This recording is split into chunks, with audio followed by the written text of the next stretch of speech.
तुम्हाला माहित आहे का, महाभारतात एक असा योद्धा होता जो 3 बाणांमध्ये संपूर्ण युद्ध संपवू शकत होता.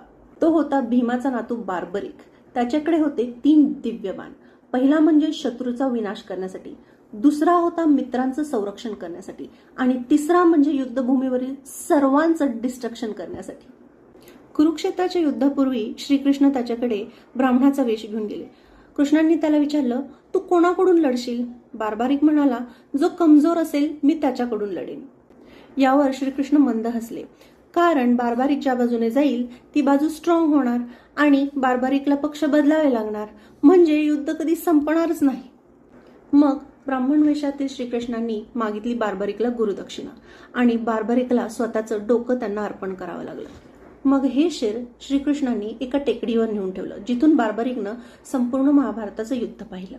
त्यानंतर श्रीकृष्ण त्याला म्हणाले, आजपासून लोक तुला खाटू श्याम म्हणतील, ज्याने युद्ध लढलं नाही पण युद्ध पाहिलं आहे आणि सत्य पाहिलं आहे.